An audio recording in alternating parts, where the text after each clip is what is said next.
Gopi Channa Vallabha Girivaradari Gopi Channa Vallabha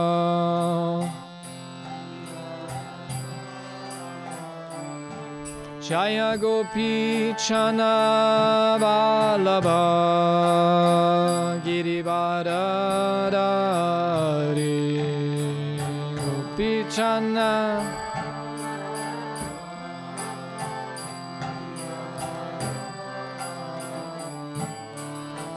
Yashodanandana Prajajanarangana Shodanandana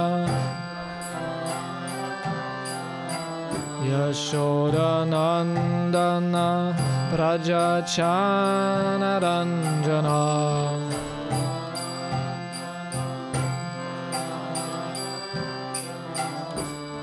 Yamuna Tiravanachari Yamuna Tira Yamuna Tiravanachari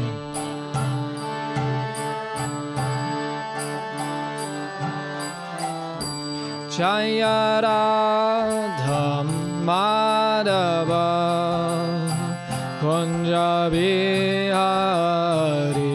Jayaradha Madhava Kunja Bihari Jayaradha Madhava Kunja Bihari Jayaradha Madhava Kunja Bihari Gopi Channa Vallabha Girivaradari Gopi Channa Vallabha Jaya Gopi Channa Vallabha Girivaradari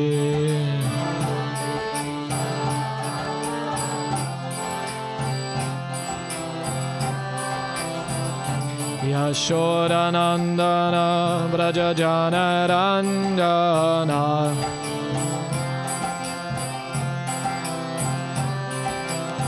Yashodanandana Brajajanaranjana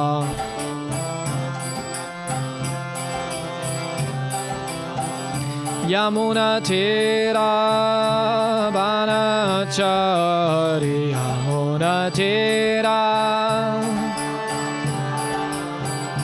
Yamuna Tiravanachari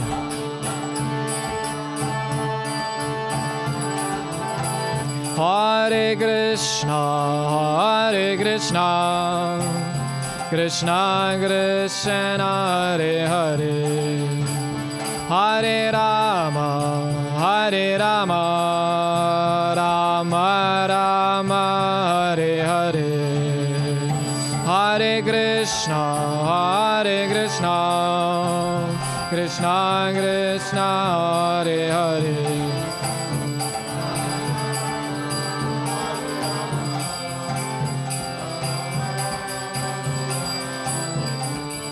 Hare Krishna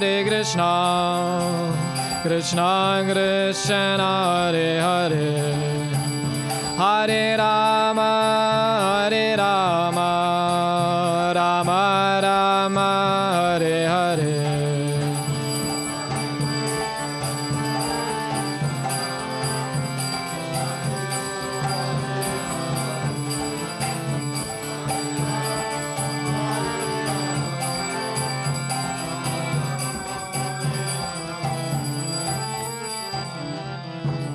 Shri Shri Radha Madhava Ki, Srila Prabhupada Ki, Nitai Gaur Premanande.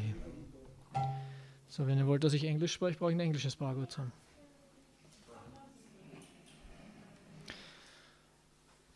Hare Krishna. Hare Krishna Guru Maharaj. Habe ich deine Segnungen? Om Namo Bhagavate Vasudevaya. Om Namo Bhagavate Vasudevaya. Om Namo Bhagavate Vasudevaya. We are reading from Srimad Bhagavatam, Canto 3, the Status Quo, Chapter 21, Conversation between Manu and Kardama, Text 9. Satang virajam arkabham. Satang virajam arkabham. Sita padmotpalasrajam. Sita padmotpalasrajam. Snikta nilalakavrata. Snikta nilalakavrata. Vaktrapcham virachombaram. Vaktrapcham virachombaram. Okay.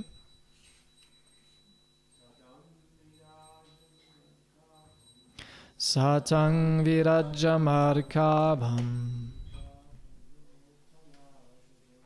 Sita padmotpalasrajam. Snikta nilalakavrata. Vaktrapjam virachombaram.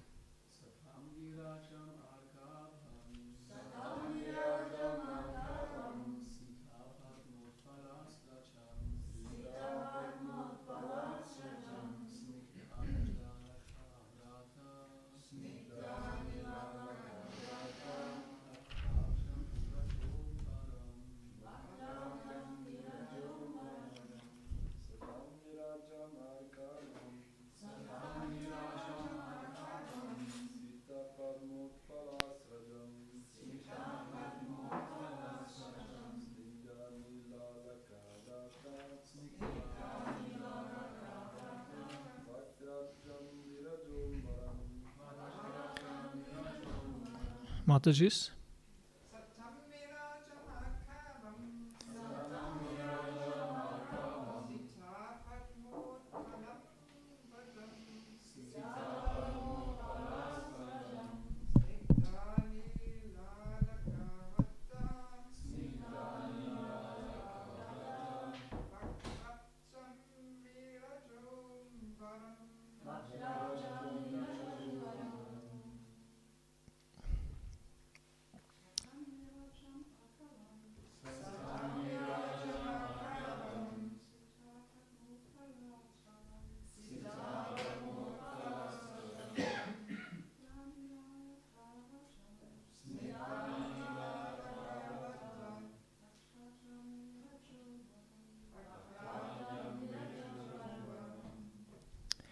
So, that Kardama Muni, Tam, him, Virajam, without contamination, Arka Abham, effulgent like the sun, Sita, white, Padma, lotuses, Utpala, water lilies, Srajam, garland, Snikta, slick, Nila, blackish blue, Alaka, of locks of hair, Vrata, an abundance, Vaktra, face, Abjam, lotus-like, Viraja, spotless, Ambaram, clothing.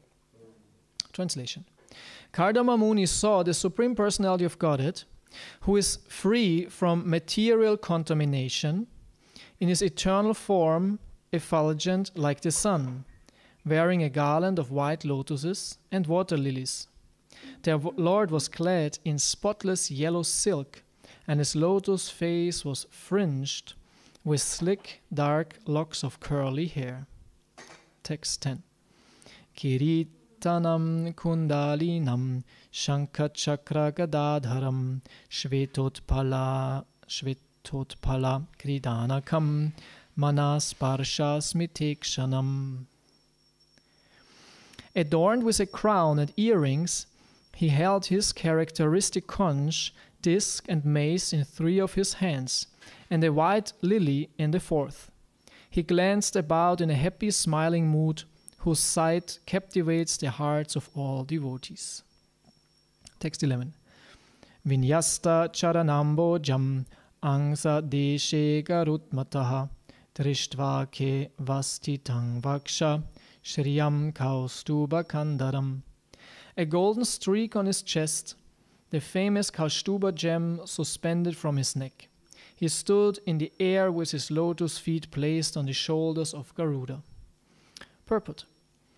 The descriptions in verses 9 to 11 of the Lord in his transcendental eternal form are understood to be descriptions from the authoritative Vedic version. These descriptions are certainly not the imagination of Kardama Muni. The decorations of the Lord are beyond material conception, as admitted even by the impersonalists like Shankaracharya. Narayan, the Supreme Personality of Godhead, has nothing to do with the material creation. The varieties of the transcendental Lord, his body, his form, his dress, his instruction, his words, are not manufactured by the material energy, but are all confirmed in the Vedic literature. By performance of yoga, Kardama Muni actually saw the Supreme Lord as he is. There was no point in seeing an imagined form of God after practicing yoga for 10,000 years. The perfection of yoga, therefore, does not terminate in voidness or impersonalism. On the contrary, the perfection of yoga is attained when one actually sees the personality of Godhead in his eternal form. The process of Krishna consciousness is to deliver the form of Krishna directly. The form of Krishna is described in the authoritative Vedic literature Brahma Samhita. His abode is made of Chintamani stone, and the Lord plays there as a cowherd boy and is served by many thousands of gopis. These descriptions are authoritative, and the Krishna-conscious person takes them directly, acts on them, preaches them, and practices devotional service as enjoined in the authoritative scriptures. Om Ajnanatimirandasya Jnananjana Shalakaya Chakshurun Militam Yena Tasmai Shri Gurave Namaha Mukham Karoti Vachalam Pangong Langayate Girim Yat Kripata Mahang Vande Shri Gurun Dinataranam Shri Chaitanya Manobistam Stapitam Yena Bhutale Swayam Rupa Kadamayam Dadati Swabadantikam Jai Shri Krishna Chaitanya Prabhu Nityananda Shri Advaita Gadadha Shri Vasari Gaura Bhakta Vrinda Hare Krishna Krishna Krishna Hare Hare Hare Rama, Rama Rama, Hare Hare. Okay, so we'll repeat the first verse we read. Kardama Muni saw the Supreme Personality of Godhead, who is free from material contamination in his eternal form, effulgent like the sun, wearing a garland of white lotuses and water lilies. The Lord was clad in spotless yellow silk, and his lotus face was fringed with slick, dark locks of curly hair. Hare Krishna. Yeah, the Bhagavatam is in that regard very important for devotees because it explains how the perfection of life is reached and what the perfection of life is. It's not just a philosophical book. What is the absolute truth? What is God? It explains to us how to attain Krishna, and it gives examples of those who achieved this most amazing goal. And exactly in this part of the Bhagavatam, and exactly this verses describe this perfection, as Prabhupada also said here in the purport. The perfection of yoga, therefore, does not terminate in voidness or impersonalism. On the contrary, the perfection of yoga is attained when one actually sees the personality of Godhead. This is the perfection And here we hear about Kardama Muni who achieved this perfection, which is very amazing. He got the darshan of Krishna himself, and the Lord is very nicely explained.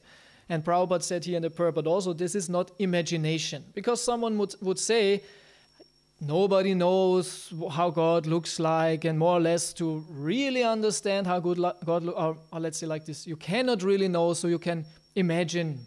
Yeah, you can imagine. And in this tradition, they imagined God looking like that, and this was kind of their imagination. Because actually God has no form, and maybe he can take on any form he likes, or just imagine what you want.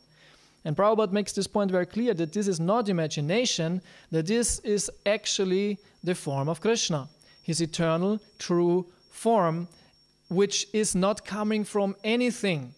And Prabhupada mentions here in this purport, the Brahma Samhita, Chintamani prakara sadma sukalpa vriksha lakshavriteshu surabhira bibalayantam lakshmi sahasa shatasang brahma sevyamanam govindam adipurusham tamahang bhajami, which is a verse which describes the spiritual world, and the Shastra actually descriptions of the eternal reality. The scriptures are descriptions of the eternal reality. They are not imagination by some very poetic and very intelligent writer. No, in the first canto, Srila Prabhupada refers to a so-called Vopadev. Maybe you remember, it's in the first chapter in the first canto, who was assumed by some to be the writer, the compiler of the Bhagavatam, a so-called Vopadev. There was a Vopadev actually, this is not just some imaginary figure, but he is not the writer of the Bhagavatam. And Prabhupada says that this is just modern understanding, and they try to find, they want to reconstruct how the Bhagavatam and other religious texts were created, how it came about, and they can never accept the transcendental source because this is too far for them, this is not scientific, and so they have to explain it in material ways. But Prabhupada says it clearly, no Vopadev wrote the Bhagavatam. It was Vyasadev, as described in the Bhagavatam. So, and Vyasadev himself had a vision of Krishna, as we hear also in the first canto. When Narada Muni instructed Vyasadev, write the Bhagavatam, he went into meditation. He sat on the Saraswati river, he did some austerities, and then also, in the culmination of his austerities, he had darshan of Krishna. And he saw the Lord, and he saw the material energy standing behind Krishna, and she was kind of ashamed.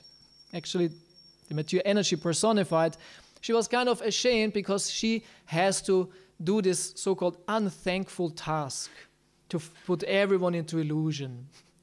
And she was standing behind, which also is significant, meaning that Krishna is in front. Krishna controls Prakriti, and Prakriti is not the producer of Krishna. Krishna controls Prakriti. Maya Prakriti, what is the verse? Maya Yakshena Prakriti, Suyate Sacharacharam, Hetuna Neakantia Jagat Viparivartate. He oversees Prakriti, he controls Prakriti.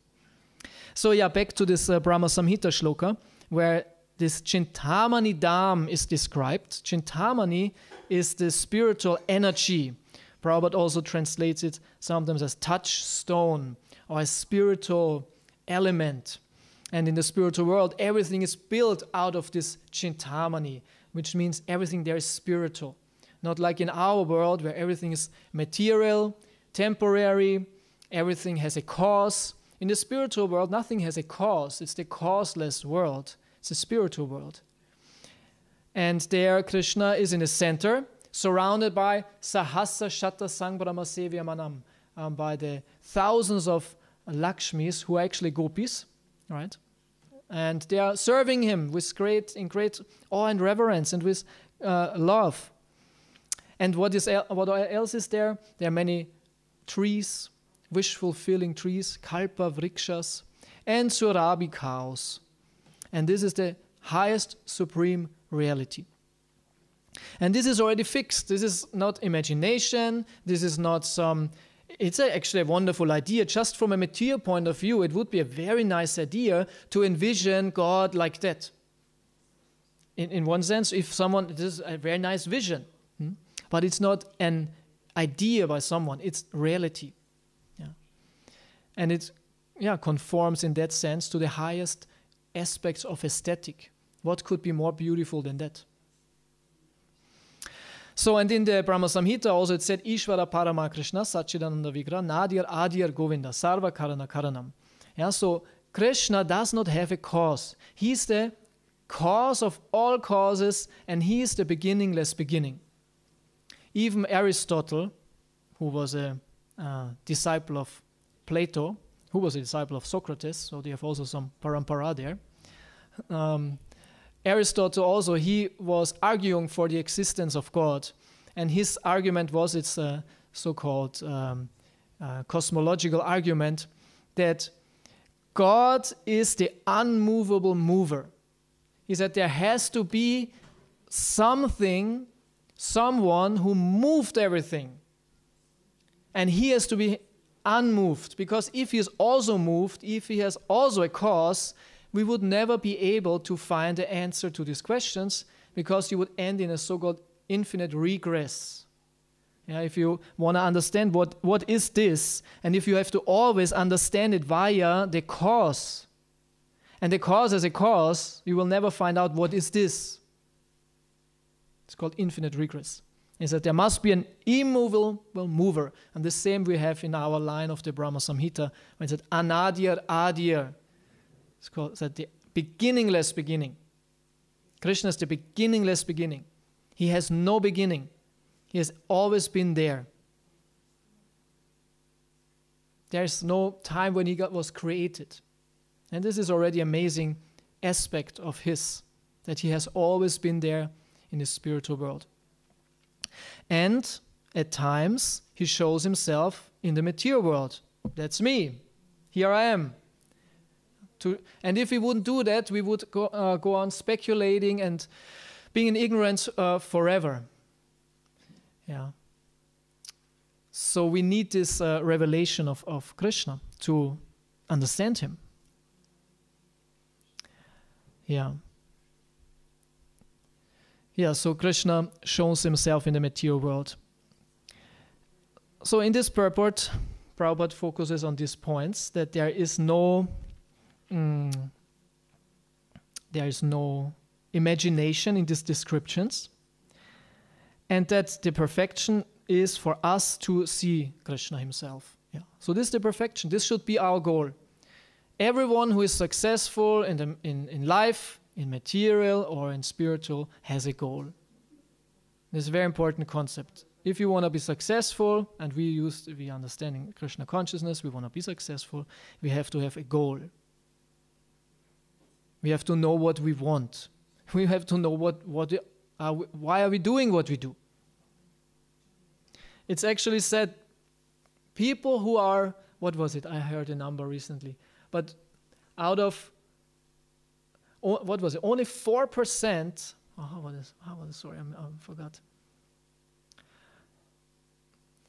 Anyway, those people who are really successful in life are those who every day write down their goal. It's a very interesting point. They write down their goal. Write down their goal every day. This is what I want. This is my goal. Because I'm thinking now a little bit about this. It's called goal setting. And goal setting means it's not just a vague idea, what sometimes occurs in your mind. It's very specific, and you know what you want, and you always think about it. And then you can attain it. And we should do this in Krishna Consciousness. We should every day think about Krishna, and I want to achieve Krishna. I want to be a devotee of Krishna. And what does it take to attain that? And when I heard about this principle more in detail, I understood a paka sadhaka, a good sadhaka, he's really doing like that. It's an eternal principle. The karmis understood it also. And they use it in material ways. And it works very good for them. Because those people who do that, they become highly successful. Extremely successful, which mainly is defined through how much money they get. They know exactly what they want. They think all the time about it. They know how much they want to earn. They think out of the box. They are not stuck, oh, I just work for my 1,000 euros a month and it will never change and I'm satisfied. No, they think big. I want to earn 10,000 euros or 20 or 50 or 100 a month. And this is how I go there. I go there. This is how I attain it. And they work for it like anything. And they surrender to this goal. They surrender to this goal. I'm a servant of this goal. I cannot use my life just for my sense pleasures lying on the couch. No, I have to work very hard for this. This is very important for me. And the interesting thing is, it works. But why does it work? Because it's a law of nature. It's just a law of nature. But it's just misapplied. Rightly applied, would be in spiritual context. And so we speak about the same thing in Krishna consciousness. We have the sadhaka, we have the sadhana, and we have the sadhya. These three things. The sadhya means the goal. The sadhana, how to attain the goal. The sadhaka, those who practice. And when you attain it, when you're done, you are a sadhu. Then you're perfect. So, and the next thing is, okay, yeah, you can say, oh, it's clear, yeah, I want to be Krishna conscious. I'm in this temple and that's it. It's already clear. No, it's not, because it's highly individual. And it's not some idea which is put on your head. Yes, in the beginning we learn it, we get it on our head, but then it should become our own goal. I really want that. It's not just, because it's written in the book and I do because the others do. No, it should become our idea, our goal, our desire. This is what Krishna consciousness is. And then it becomes very effective. In the last lectures I spoke about this. To become a conscious, what am I doing in any situation, especially when we start chanting our japa. So often we thought we just do it because it's japa time. Now it's japa time, everyone sits down or walks around, runs around like crazy, sticker flying. Like a race here. Huh? Who's fastest around Tulsi? Laps, we take time. Huh? Who's fastest? Yeah. We are very unconscious very often in many things we do. So success means to become conscious of what you're doing and apply your desire. So, what I want to... and the other principle we have also is Sambandha Abhideya Prayojana. We always hear about this, Sambandha Abhideya Prayojana. Prayojana, again, is the goal, what you want to attain. Yeah? Abhideya is the practice, what you do to attain the goal. And Sambandha is the knowledge, Sambandha Gyan. Sambandha means what links you, what connects you to this topic, or to this goal. But it's only the theory. Sambandha Gyan, knowledge. So when I want to go from here to Munich, so Prayojana would be Munich, the highway would be Abhideya, and the driving of the car, maybe you walk, but most of the time I prefer riding the car. And Sambandha Gyan would be study the map, or put the dates, put the information in your GPS. Understand how to get there. And then you, with the goal, Munich. Yeah. So in Krishna consciousness, we should, and with time it will become more and more specific. In the beginning, like in the army, everyone does the same. There's like the Grundausbildung. Grundausbildung. Everyone learns the same, and then you become more specific. Or in university also, or in school. Everyone gets a general education, and then it becomes more and more specific. So in Krishna consciousness also, we join the temple and there's like Bhakta program, everyone learns the same thing, and with time it becomes more and more specific, and it should become more specific because Krishna consciousness is highly individual and personal. We are a personal movement, meaning everyone should really want it because they want it personally and they know what they want. How do I want to serve Krishna? How do I want to serve Prabhupada? Also with our talents, this should be also taken in account. And then becomes very enlivening, because you're engaged in a devotional service which you like, which you can do, and where there's success, there should be also some success. If you got every day on book distribution and distribute no books for 5 years, to do that needs a lot of Krishna consciousness. This is very success. If you can distribute 5 years, every day, 8 hours, not a single book, that means a lot of Krishna, a lot of detachment. Most of the time we cannot do that. Who could do that? So unfortunately, we need some success, some reward. And Krishna is kind, he does that. Yeah? And Krishna wants that. Krishna wants to reveal himself, but we need to know how it works. We have to practice the proper bhakti. Because Krishna is just waiting to show himself, like to Kardama Muni. Krishna is waiting for every one of us to finally engage with him in a personal relationship. Krishna wants to shake our hand like he did with Brahma. He wants to speak to us because he loves us. In the Bhagavatam, in the first canto, in the second chapter, verse, 17 or 18, Prabhupada says, Krishna wants us more in the spiritual world to come back to him than we wanted ourselves. He's really, and for me it's very amazing that he is like that, but he is the all-loving Lord. He's really interested in us. And he doesn't want us to suffer in the material world. And he wants to engage with us. Yeah. So this darshan, as Prabhupada says here, is the perfection of our sadhana. And this needs a very sincere spiritual practice, because Krishna is not cheap. One quality of 6 qualities of bhakti is sudurlabha. Right? Everyone heard about this. Huh? Bhakti has 6 qualities. Kleshagni, Shubhada, Mokshala Gutta Krit, Sandrananda Visheshatma, Krishna Karshini, and also sudurlabha. And sudurlabha means it's very rare and it's rarely attained. Sudurlabha, right? Adurlabha. Dur means difficult, labha means attaining. Su, very, very difficult to attain. Because bhakti is the power which controls Krishna. And Krishna doesn't give it easily to anyone. We speak about pure bhakti, pure devotion.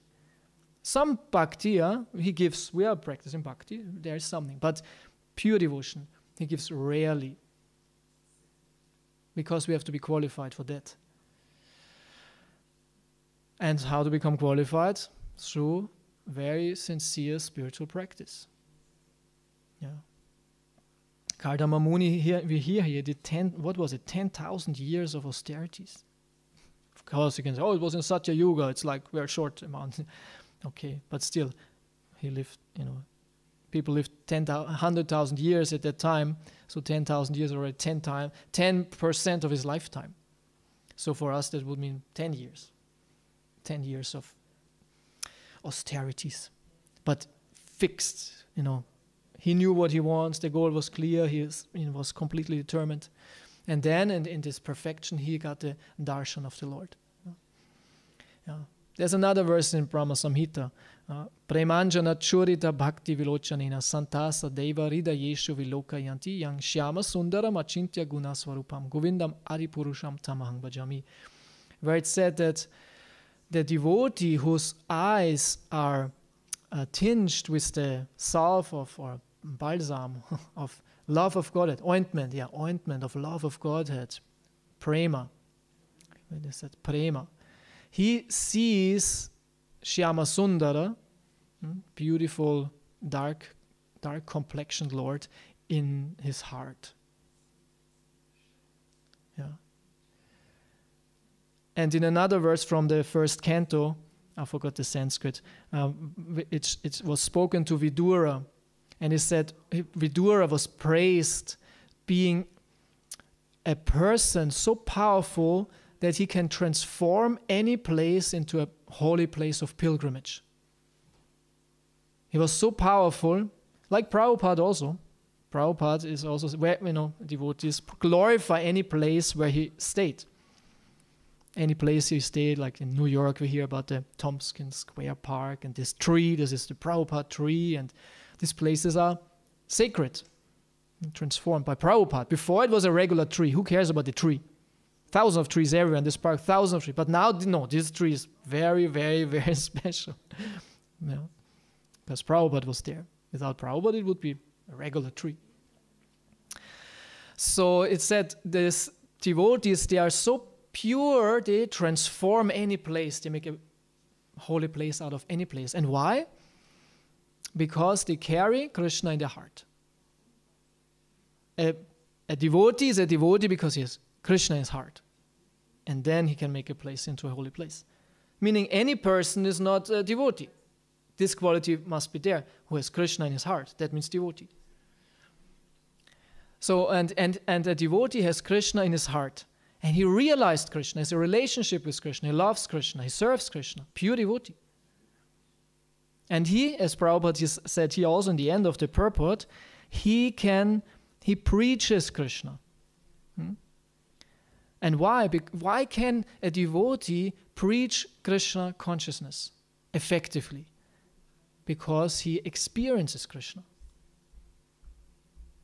It's of course, a theoretical aspect is there too, but a more powerful aspect is his realization, out of which, and actually his taste, his experience of Krishna consciousness, and out of this he preaches.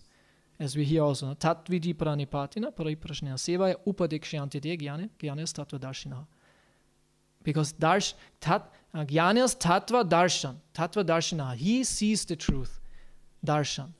He sees, this darshan is saying, means seeing. He sees the truth. He sees Krishna. So what we can learn for our personal life, the more we see Krishna, experience Krishna, the better we can preach. Because it's not just theoretical, it's something what we really know. And in the Bhagavatam, there's also a verse where it said the sadhus, the enlightened ones, they preach according to their realization as birds fly in different heights. And I think you remember this verse. Yeah? So there are different birds with different capacity of flying. Like you have some sparrows, they more or less, they hover over the ground. Okay, they go a little higher, maybe 10 meters, I don't know. Sparrows don't go so high. But they are like eagles or vultures, they can go very, very high, thousands of meters high. And according to the realization, the sadhu can, so to say, fly. And according to this, he can preach. So every one of us has some realization, and according to that, we can communicate and explain Krishna to others.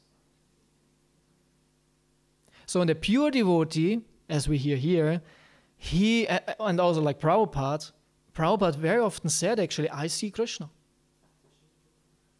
There was once, I forgot the details of the dialogue, but he explained to some reporter, and this reporter asked something about Krishna, and it was not clear what Prabhupada meant, and the disciple explained, Prabhupada means that some theoretical answer, that why he speaks about Krishna, and Prabhupada said, no, because I see Krishna. Yeah. And for a pure devotee, this is normal to see, to experience Krishna. Yeah, so, and here we hear another episode where a devotee sees Krishna, has a personal contact with the Lord. And I was reading yesterday the pastime of when Krishna was in Dwarka, and then came a messenger. And the messenger was sent by some kings and came to Krishna, who was in the court. Krishna had a huge court, a Sudharma assembly hall. Actually, this hall was given from the heavenly planets. Dwarka was most opulent city, and in the center, I don't know if it was in the center, but the place where Krishna met every day with his council and the other members of the Yadu dynasty. It was called Sudharma Assembly Hall. And every kingdom has in its main city assembly hall where the ministers come together, the kshatriyas, and many things are happening there. Krishna was sitting in this hall surrounded by his ministers, Satyaki, who was his general, or Uddhava was there, and Vasudeva was there, and Ugrasena, who was like the emperor, was there. And suddenly a messenger came into this assembly and brought a message by some kings. And the message was more or less, please, our dear Lord, save us. We are captured by Jarasandha, who was a very powerful Kshatriya. And he treats us like animals, and he wants to sacrifice us actually to Kali. And many times you defeated him already. One time you ran away from him, but yeah, this was just your pastime. So please save us. And then they also say, a living entity in the material world is completely condemned to be in ignorance forever, bewildered by your Maya. And we need your appearance as an avatar in this world to diminish, to take away this illusion. And we are now kings in corpse-like bodies, they said. Corpse-like bodies. We are like zombies, huh? Corpse-like bodies. Convinced, oh, we are kings and we are the rulers of the world. Yeah. And then Krishna wanted to act, actually. He wanted to liberate all these kings, but then suddenly Narada Muni came in. And Narada Muni was described as being, as here also Krishna has explained, described as being effulgent like the sun. Also Narada Muni was effulgent like the sun. And a very interesting detail, he had hair like golden sun. Because we always see Narada Muni with black hair, but there was said Narada Muni has golden hair. Golden hair. And Narada Muni said, oh, Hare Krishna. And Krishna received him. Very often Narada Muni comes in. And then Krishna actually asked him, how are the Pandavas doing? Krishna asked him, that was the first question, he was interested, how the Pandavas doing? And Narada Muni said, yes, King Yudhishthira desires the sovereign rule over the whole world. And you wonder, Yudhishthira has a desire, he wants to rule the world, be emperor of the whole world. He said, yes, he wants to rule the whole world, he wants to make a Rajasuya Yagya, and he wants that you come to this Yagya to be celebrated as the greatest personality of the world. And when I was reading this, I thought, this is interesting. He wanted to be the king of the whole world, but he wanted it for Krishna. And then I thought, this is interesting. We should also be, not we, some of us who is qualified, not me, but some of us should be the king of the whole world. For Krishna, the Kshatriya was a representative of the Lord, and he was seeing himself as a servant of the Lord. And there should be a divine government which represents Krishna. And Krishna wants that, because Krishna arranged the whole battle of Kurukshetra that Yudhishthira becomes the king. He wanted him to become the king. Yeah. So, and then he said, okay, what is now? And Krishna didn't want to go to the Rajasuya Yagya, actually. It said the Yadavas, they prepared already, and Krishna wanted to save the kings. But then Krishna turned to Uddhava and said, what shall we do? We have here two missions. One is to save the kings, one is to go to the Rajasuya Yagya. And then Uddhava said, my dear Lord, this is so bewildering for me, not to find the answer to this problem. For me, it's bewildering that I know you are the Supreme Personality of Godhead, but you ask me for advice. This is very bewildering. That you put us all in illusion here, playing the role of a human being. So Narakriti, the one who acts like a human. It's the name of Krishna, Narakriti. So this is also interesting, that Krishna takes part in our social affairs, pretends to be one of us. And very often in the Bhagavatam, this is said by devotees. Also Queen Kunti, in her prayers to Krishna, also said, yeah, this is very bewildering. You pretend to be my nephew, but you are the absolute personality. Yeah. So, and then Uddhava had this solution. Of course, we have to kill Jarasandha, that Yudhishthira can do his sacrifice. So everything is done in one act. Yeah. So Krishna's pastimes are very So, but why is Krishna doing that? This is my last point. Why is Krishna doing that?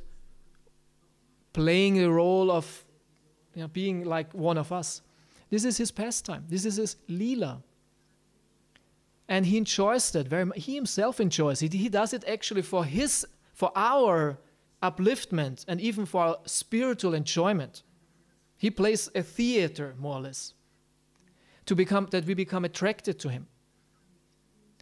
And he is a Leela avatar. He's Leela Purushottama. Actually, this is his name. Leela Purushottama. He's the supreme person who always plays pastimes.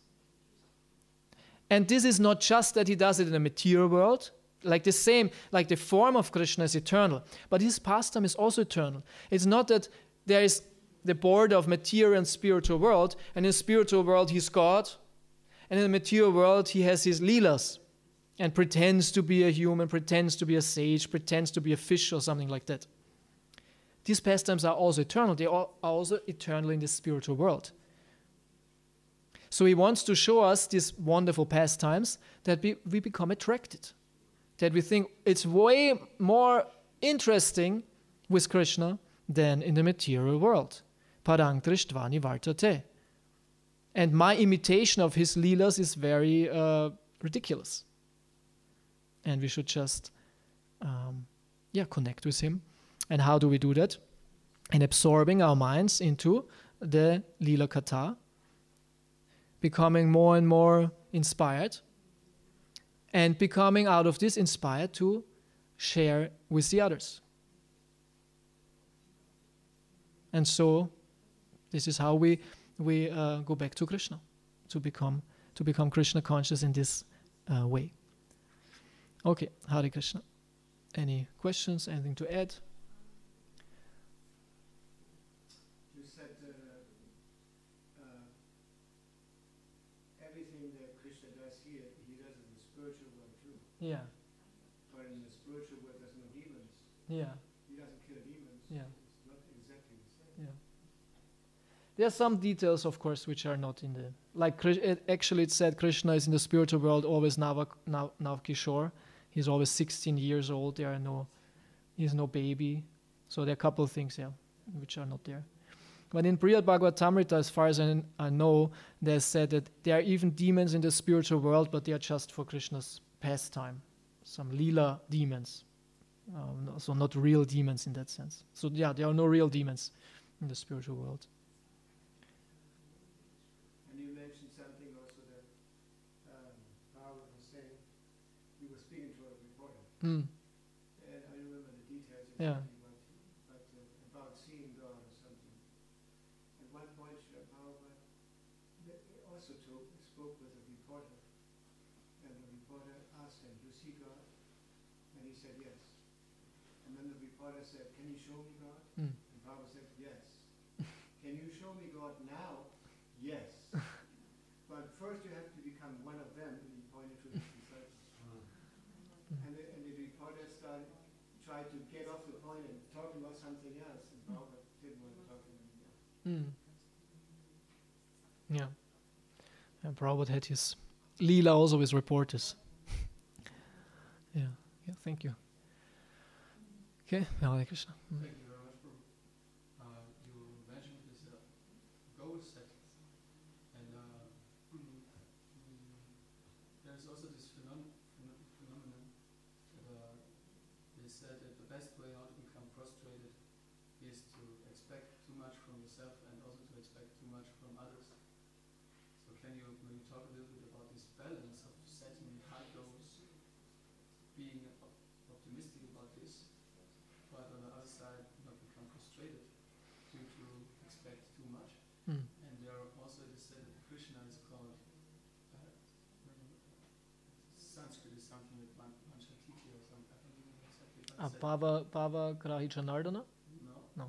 Something else, but he said he's exceeding all expectations. So is it also that Krishna then helps us in these goals, that he's exceeding our own expectations, that we can do even more than we set a goal for ourselves? No. And this balance is important us not to become frustrated on this. Yeah, I think the first point is that His question was because I mentioned goal setting and to not set goals which we cannot achieve, and then we become frustrated. And and at the same time Krishna exceeds our goals and gives often more than we actually expected. So how we can have the balance of not expect too much, which we will not get, and maybe also not setting too limited goals. Yeah, goals should be set also with a realistic understanding of how to achieve it. If you make crazy goals which are never possible for you, of course Krishna can do anything. Of course this factor is there too, but not necessarily will it happen, right? So I think the quality which should be involved is faith. When you believe this is possible, this is way more I can do, I would do, but it's possible because of these and these reasons, and I have a realistic plan to achieve it, right? I can make my goal today, I distribute 100,000 books, and I sit there all day long in front of Nrsingadev and think about my 100,000 books and chant Hare Krishna. Of course, Krishna could somehow or other do it. But the desire should be also followed by activity. There should be a plan how to do it. On book distribution, we know that. You have to have a plan how you really do it, how you really fulfill the desire, how you want to achieve this goal. So we see Vaisheshika Prabhu, he uses this principle completely. There are quotas, there are goals, how to achieve it, everything is planned out, and he reaches extreme high results. So for everything in our life, we should use that. My sadhana, how can I improve my sadhana? Okay, I want to chant maybe more rounds or something. I cannot do it from today on, so plan to go there, to read more this and that. Structure, more structure in our sadhana. Sadhana itself is already structure. 16 rounds, right? This is already a goal, this is already a quota, this is already a number. So in general, to be more precise about our spiritual practice and also about our preaching. What do I want to achieve in life? What is my, what is my offering to Krishna, to Prabhupada? And to become very specific in that. I want to, found a community, a temple, this many books, online, reach this and that. Also maybe money. Some have Vaishya quality. You can even use your attachment to money in Krishna's service. Okay, I want to earn so much money for Krishna. Prabhupada valued money because we can do so much with it. Why not? To really have a plan. Of course, it's a little tricky with money. Money is very tricky. You have to be very careful. But in general, to be more structured, precise, and then you understand, okay, this is very much possible, just from a realistic point of view, and I go for it. And we achieve this goal. When it starts with being very specific in our goals, and then how to achieve it. You have to know what you want. Yes? In regards to the goal setting, don't we have to also be a little careful that we don't fall into some mundane ambitiousness, being ego-driven? Because I usually like to distinguish between this false ego-motivating force and the Vaishnava motivating force, that as far as I understand, as devotees, all we have to do is really long to serve and please the devotees. And from that, Krishna actually opens the right doors at the right time. So I also have experienced this really in my own life. I never set goals that, I want to travel the world and wide with shaved head and write books. I never had these goals, never. But I simply tried my best to serve. And from that, everything actually Krishna arranges. I would say it's a combination of both. Of course, this factor of Krishna is there too, and the spontaneity should be there. We shouldn't be put in stone, and only this and no other way it could be possible. Of course, we let Krishna act also, and we should see how Krishna does it and fulfills it. But to be specific in general and organized is not wrong. I think these two things should go together. And the first thing you said, of course, this should be done in the service mentality, and this is my service, right? I remember my best days on book distribution. I always had a goal. Whenever I did big, I had a goal. It never ever happened, in my book distribution at least, by accident. I always knew what I want. I structured my day. I did, and I achieved it. Yeah, I would put that into the category Yes, of course. This is the underlying principle. This is my service. Of course, it should be for Guru, for Prabhupada, for Krishna, and then I structure it and organize it, and goal setting is part of it. But of course, as you say, that's what I said in the beginning. The materialists use it, of course, for themselves. But we use this principle, which is eternal, for Krishna. Because also there is the element that, Krishna is actually not that interested in the result. He wants the love and devotion. Yeah, that's true. So even though we may not have such huge external results, still Krishna values that endeavor and the love and devotion. Yeah, I think what you said now, this should be also part of the planning. I want to be a pure devotee. How is it to be a pure devotee? How is it to be selfless? How can I love Krishna? This is also a part, because I mentioned it's not just the goal, it's also the sadhana, to become more aware what should be my goal, and to understand this sadhya, this goal of being a pure devotee, and work for that too. Not just the external thing. I think I mentioned that too. Because amongst the materialists there is this whole philosophy, how do you call it? This positive thinking, and if you just train and think, Yeah. you get it all. How do you call it? Visualization. Secret. There was books. I think even these things, however they want to call it, they are also eternal principles, and should. But I mean, it's also karma there, Yeah, of course. Yeah. But if it's not our karma, Yeah. we're going to achieve it. But there's a frame of the karma, right? There's a frame of the karma. And inside this karma you can act. And of course, if it's outside the karma, it will not happen. Yeah, Advaita. Like you said, this bhakta, not existing bhakta, who went out 5 years in book distribution and didn't do any books. So, but still the endeavor was there and the desire was there, but he was detached and he did it for Krishna. I think that should be our motivation. We have a goal, we go for it, but even if we can't achieve it, we still give everything the next day because we want to please Krishna. Yeah. The detachment should be there. Of course, you cannot be, because then you become frustrated, as you said. Because if I want this goal, it doesn't happen, you become frustrated. So, of course, to all that, Krishna conscious qualities, yeah, and then it can work. And we can do way more than we think we can do. I think many of us are underestimating themselves. Sometimes even in the name of Krishna consciousness or humility. But actually we should become very active and successful for the movement. And for our spiritual life. That's also the element of karma. I mean, if work or endeavor would be the only cause of fitness, then, I mean, there's so many people working all day and have goals, but they never achieve nothing. One person just gets rich from his birth. That's also karma. Yes. Yeah. Yeah. Yeah, thank you, Maharaj.